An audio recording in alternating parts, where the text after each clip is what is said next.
The caterers had just lit the last of the candles when I walked into my mother's memorial, and the whole room forgot how to breathe. It's a particular kind of silence, the one that lands when 150 people recognize a ghost at the same moment.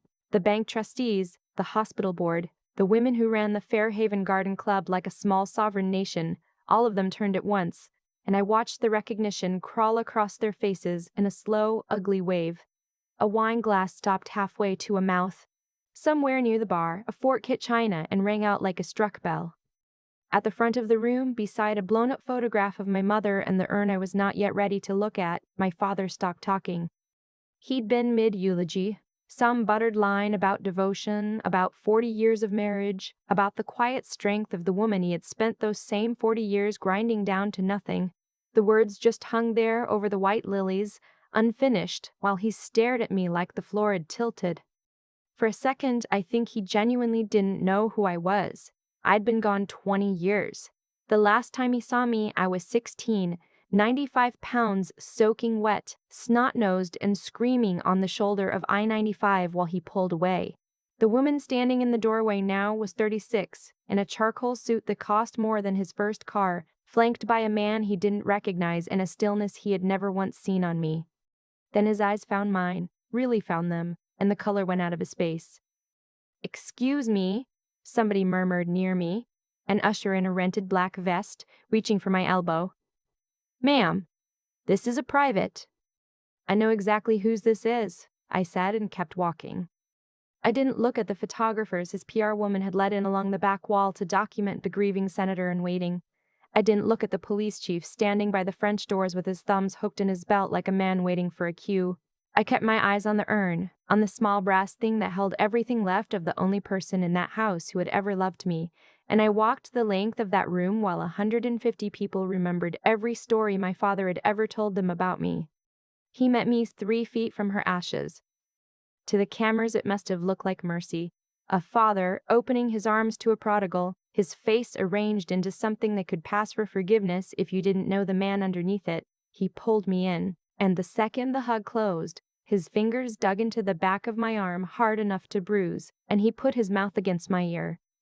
"Whatever you think you're doing," he breathed, "peppermint and something rotten underneath, you turn around right now, you walk out the side door, and you disappear. You make a scene in this room and I will make sure you never see daylight again. You understand me?" For one heartbeat, the 16-year-old came back, the one who used to flinch when his voice dropped like that, the one who'd run after a moving car in the sleet, begging, certain that if she just apologized small enough, soft enough, he'd break. She wanted to fold. She wanted to say sorry for something she hadn't done. But that girl died a long time ago in a county shelter outside New Haven with a cot and a donated coat. The woman he was holding had spent the years since learning exactly how men like him fall. I didn't yank away. I didn't make it dramatic. I just stepped my weight offline and rotated out of his grip the way you learn to when somebody bigger than you keeps thinking they own your body, and he was suddenly holding air. He stumbled half a step. His composure cracked, just for a flash, just long enough for the woman from the garden club in the front row to see it. Then I walked past him and took the microphone he'd just set down. It was still warm. I tapped it once. The sound carried. "My father," I said, and my voice came out level, the way you train it to come out when you've briefed rooms full of federal attorneys who'd rather not believe you, "has been telling you a story about me for 20 years. He found his footing fast. "She is not well," he announced to the room, swinging into it smooth as anything, the practiced grief sliding back over his face. "I'm so sorry, everyone. We've kept this private as long as we could. My daughter has. She's struggled for a very long time." A few heads nodded. I watched them nod. That was the part that nearly broke me, more than the highway, more than the cold. They nodded. "He told you I ran off," I said over him. "He told you I was an addict. He told you I broke my mother's heart and vanished, and that he prayed for me every Sunday from the third pew." I scanned them, the trustees, the board, the people who'd handed this man their savings and their votes for 3 decades. I didn't run. When I was 16 years old, my father drove me 40 minutes to the interstate, threw a duffel bag into the breakdown lane, and told me to never use his name again, because I'd seen something I wasn't supposed to see. The murmur started low and climbed. My father took a step toward me, one hand half raised, and then he remembered the cameras and stopped himself, trapped in his own performance. I'd been counting on that. I didn't disappear, I said. I grew up. I built something. And contrary to what he's told this town, I didn't come back alone. I looked to the back of the room. My husband stood up from the chair he'd been sitting in, quiet the whole time. He didn't wave. He didn't smile.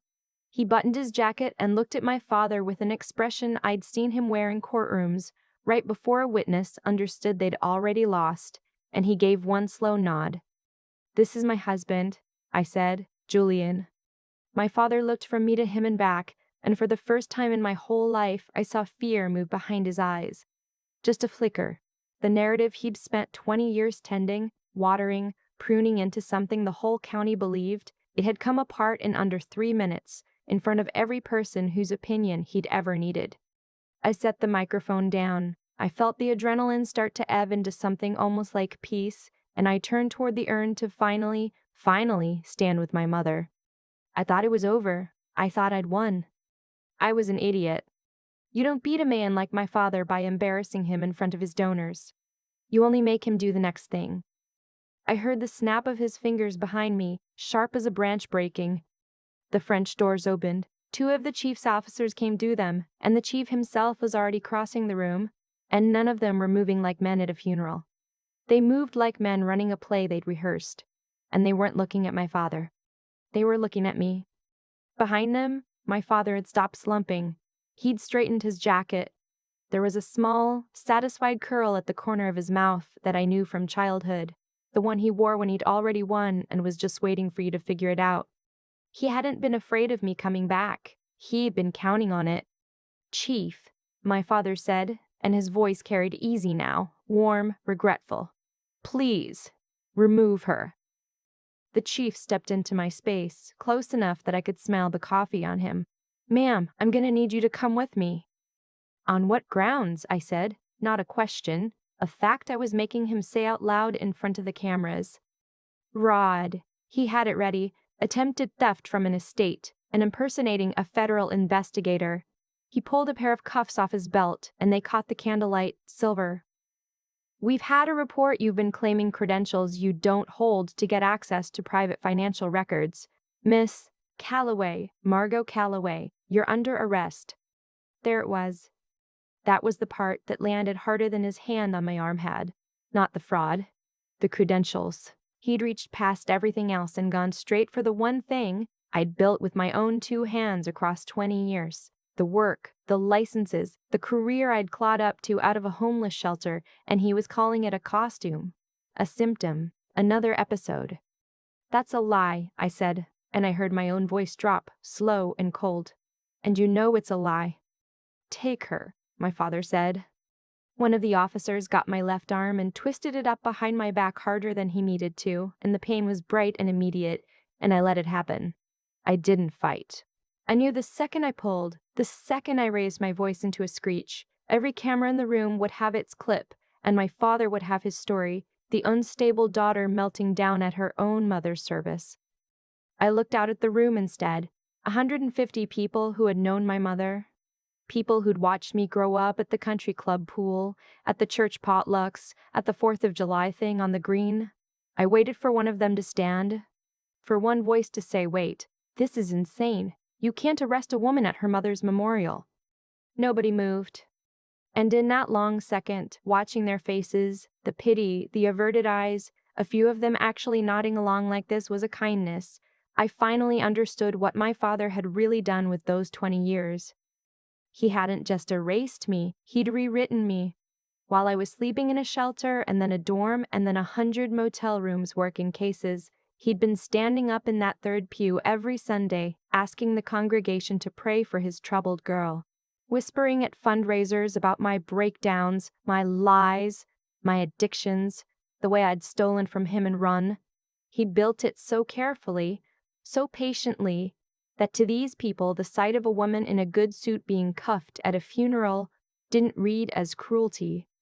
It read as relief, as an intervention finally happening, as poor Roland's saint-like patience paying off at last. They weren't quiet because they were afraid of him. They were quiet because they thought he was right. The cuffs clicked shut, the metal bit cold into my wrists, and that specific cold did something I didn't expect. It didn't take me back to any training, any drill. It took me straight to a gravel shoulder 20 years gone. Mile marker 81. February. Sleet coming in sideways off the sound, the kind that stings your face raw. I was 16, in a denim jacket that wasn't half enough, holding a black trash bag with everything I owned, wadded inside it. He hadn't even put the car in park. He'd reached across, popped the door, and said, in a voice with absolutely nothing in it, "You're a problem I can't afford anymore." I remembered hitting the window with my palm as he pulled off, running after the taillights until my lungs were on fire, screaming that I was sorry, sure that if I just made myself small enough, he'd come back. He didn't come back. I spent that night under the overpass at exit 14, knees to my chest, shaking so hard I thought my teeth would crack, waiting for somebody who never came. The officer yanked my arm and the present snapped back into place. My father was watching me with the exact same face he'd worn on that highway, contempt with a little relief mixed in. He wasn't arresting me, he was finishing what he'd started. Driving away again. Only this time the breakdown lane was a holding cell and the trash bag was a felony record that would erase everything I'd ever made of myself. But he'd gotten one thing badly wrong. He was looking for the girl who cried in the rain. He had no idea he was looking at a forensic accountant who'd spent the last decade taking apart men exactly like him for a living. He didn't know the woman beside him at the back of the room was a federal prosecutor. He didn't know about the box. He didn't know my mother. I stopped resisting the officer. I straightened my spine, pulled my shoulders square, and even in the cuffs I made myself still. "You're making a mistake, Chief," I said, quiet. "Tell it to a judge," he muttered, steering me toward the doors. I looked past him to my husband. He hadn't moved.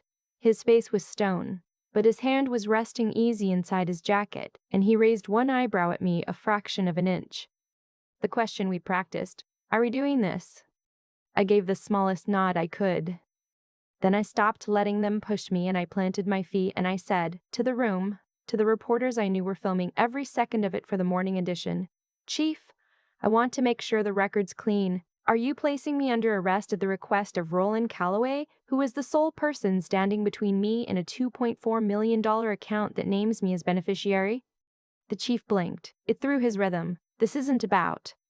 "Because if it is," I said, "you'll want a representative from the U.S. Attorney's Office to sign off before you put hands on a witness in an active federal investigation. Do you have one present?" The word federal moved through the room like a draft. My father's mouth tightened. "She's delusional," he said. "There's no account. There's no investigation. This is exactly the kind of thing I've been telling all of you about for years." I turned as best I could with my hands locked behind me and faced him. "This was never about the credentials, Dad, and it was never about stealing from an estate." I let it land. "It's about the beneficiary line on Mom's policy. The one she took out the same year you put me on that highway, the one she paid quietly out of her own checking account for 20 years because she knew exactly what you'd do the day you found out it existed." The whole quality of the air changed. The pity in the room curdled into something sharper, the electric crackle of a scandal cracking open live. "She was sick," he snapped, and his composure had a hairline fracture in it now. "She didn't understand what she was signing. You got to her. You manipulated a dying woman." "I hadn't spoken to my mother in 20 years, I said, "because you wouldn't let me." "So how exactly did I manipulate her, Dad? Or did she just finally see you clearly?" I was baiting him, and he was too foreign to feel it. I needed him in the open. I needed him defending his money instead of his grief, because a grieving man is sympathetic, and a greedy one is not. And because I needed him, in front of all of them, to claim he had the documents. "You have no standing here," he said, and his voice climbed, and he stepped into the open floor and forgot the cameras entirely, forgot the widower act, forgot everything but the thing he'd always loved more than any of us. That money belongs to this family, to the estate, not to some runaway who shows up the day the check's clear looking for a handout. I don't need a handout, cold as the gravel under that overpass. I clear more in a quarter than you've skimmed off this town in a decade." The room gasped. My father went a deep, ugly red. "You think you can walk into my house," he said, low and shaking, "and audit me?" "I think you're terrified," I said, "because you know that policy means me, and you know that if I walk out of here a free woman, the first thing I do is pull the records on every account you've touched. That's why the chief's here. That's why you needed me in cuffs before I ever opened my mouth. This was never an intervention, Dad." I let myself smile for the first time. "It's a robbery, and you're the one holding the gun." I watched the doubt creep into the faces around him, the trustees, the board, the chief himself, glancing sideways now, recalculating. My father felt the room sliding, and he did what cornered men always do. He decided to end it. He reached into the breast pocket of his suit. "You want to talk about the policy?" he hissed, and there was something manic lighting up behind his eyes. "Let's talk about the policy." My pulse jumped. There it is. He pulled out a single sheet of heavy paper, folded into thirds, soft at the creases from living in his jacket. But I could see the notary seal pressed into the bottom of it from across the room, and I knew exactly what it was.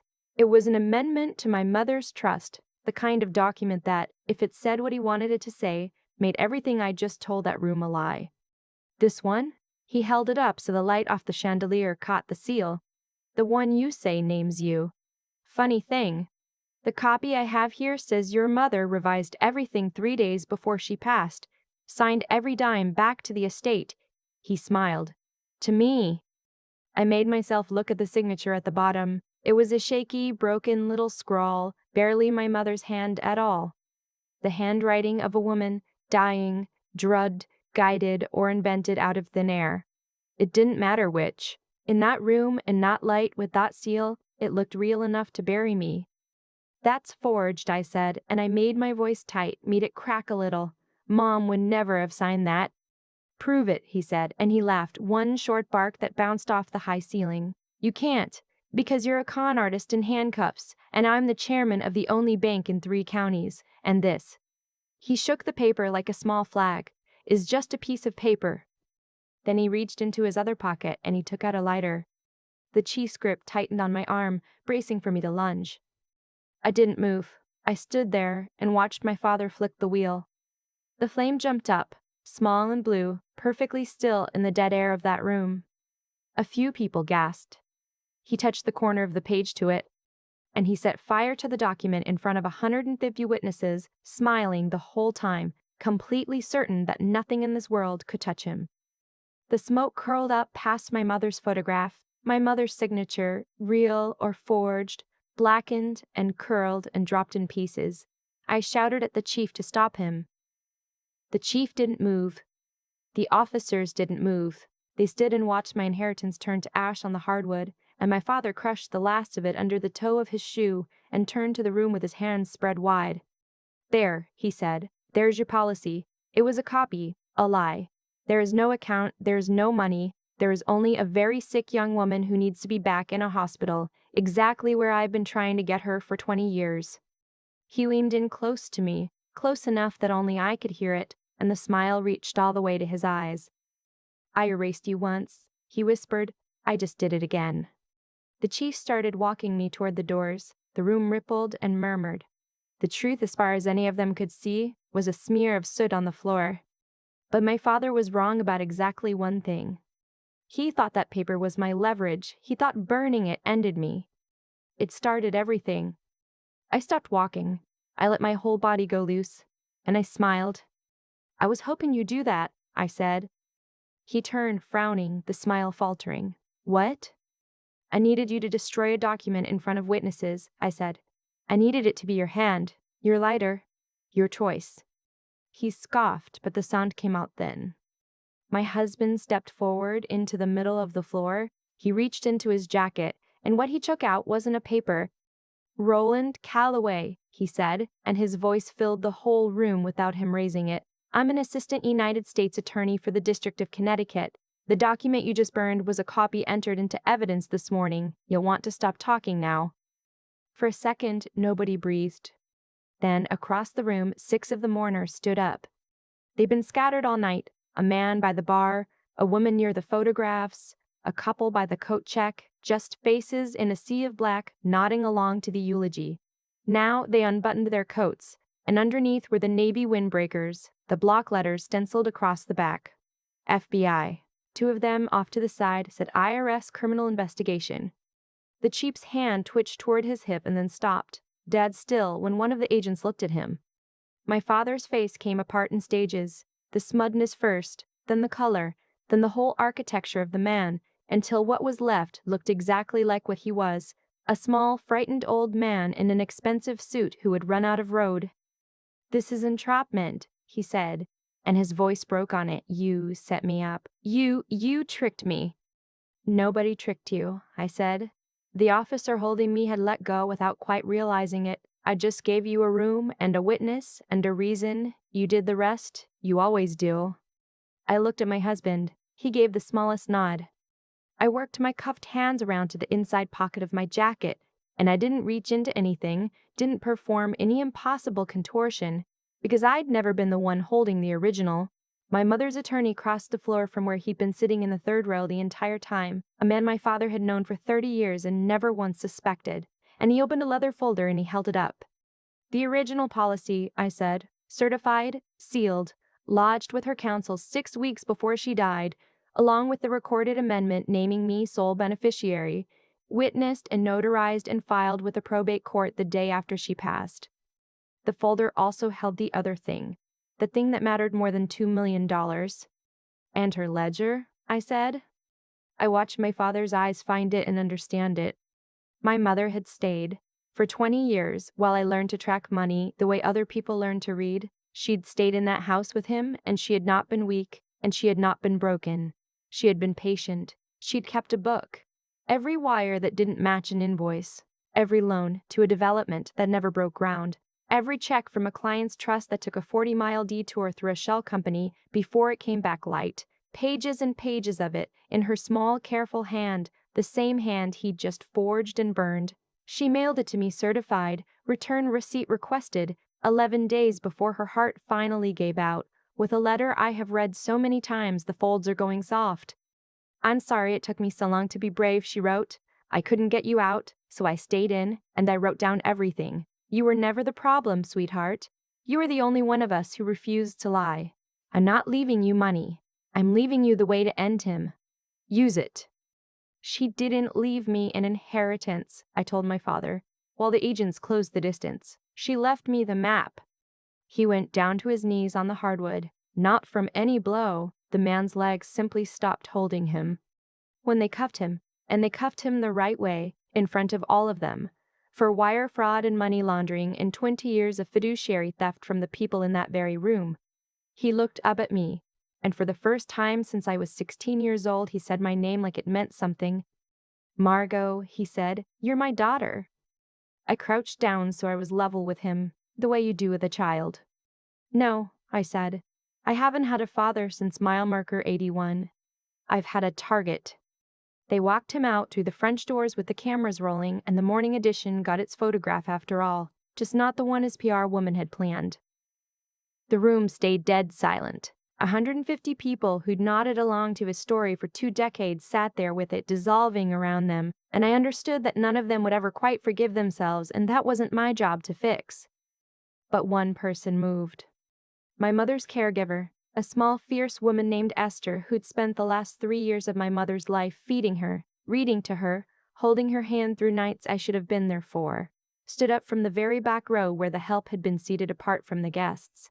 She crossed the entire room in front of all of them, and she took my face in both her warm hands, and she said, "She talked about you every single day. She kept your school picture in her Bible. She knew you'd come. She told me you'd come and you'd be magnificent, and look at you." And she pressed her forehead to mine, and that was the moment. Not the arrest, not the agents, not the $2 million. That was the moment I finally cried. Somebody finally took the cuffs off me. I went to the urn. I'd been avoiding it all night, the small brass weight of her, and I put my hand flat against the cool metal, and I stood there a long time while the room emptied out around me. 20 years. We both spent 20 years waiting on a savior who never came, and in the end, we'd had to become each other's. I gave her a salute, the kind you give to someone who held a line longer than anyone knew. She'd played a longer game than her husband ever imagined, and she'd won it from a hospice bed with a fountain pen. The bank fell within the year. The audits found everything she'd flagged and more, layers she hadn't lived to see. The chief took a plea. Half that golden handshake board ended up testifying just to keep themselves out of the same bands. I let the lawyers handle all of it, and I didn't go to a single trial date because I'd already said the only thing I had to say to him on the floor of that room, and I meant it. I tipped the money my mother left me, and I bought the building. The old Callaway Trust on Main Street, the marble lobby where my father used to walk me through as a little girl while everyone called him sir. It went up for auction with the rest of his estate, and I paid cash, and I gutted it. It's a place for kids now, the ones who age out of foster care at 18 with a trash bag and $40 and a highway in front of them. There are beds and counselors and a kitchen that's always on, and the lights in the front windows never go off, not once, all night, every night, so that any kid driving past at 2 in the morning with nowhere to go knows there's a door that opens. My father tried to put me on the side of a road and erase me.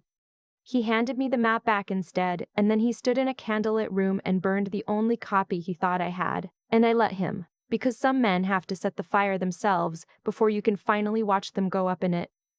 For a long time, I believed survival was the whole story, that if I just made it off that highway, if I just kept my head down and worked, that was the victory.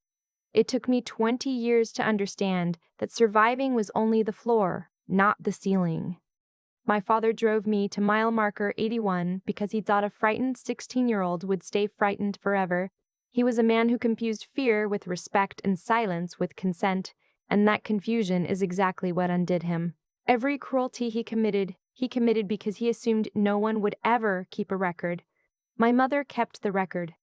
That's the part I sit with most. She couldn't pull me out of that house, so she did the one thing left to her. She stayed, she watched, and she wrote down the truth in a steady hand while everyone around her called her weak. There's a kind of strength that doesn't look like strength at all until the very last day, and Esther saw it up close when no one else would. What I want you to take from Roland and from me is simpler than revenge. The man had power, money, a whole town nodding along, and he still lost, because power built on a lie is always standing on sand. He never developed the one thing that would have saved him, the willingness to be honest when honesty cost him something. That's the first muscle worth building. Do the right thing in the small rooms when no one is filming, when there's no donor watching, because the small rooms are where your character actually lives. The second thing is your mind. I didn't beat my father by screaming louder than him. I beat him by reading him, by understanding that a cornered man will always reach for the fire himself if you give him room and a reason. Learn how things actually work. Money, people, the quiet machinery underneath the surface. Patience and clear thinking will take you places that rage never can. I spent a decade learning to follow a dollar through a dozen accounts, and that skill, not my anger, is what put the cuffs on him. And the third thing is the one that got me off that overpass alive, the refusal to quit. There were nights in that shelter when disappearing would have been easier, when becoming the broken girl he described would have been the simplest thing in the world. I didn't. Not because I was special, but because I decided over and over on 100 ordinary mornings to get up one more time. You don't get to choose the people who try to erase you. You only get to choose whether you let them write the ending. My mother handed me a map from a hospice bed, and the lights in that shelter on Main Street stay on every single night now because of it. Be honest when it's hard.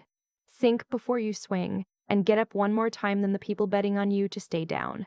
That's the whole inheritance worth having.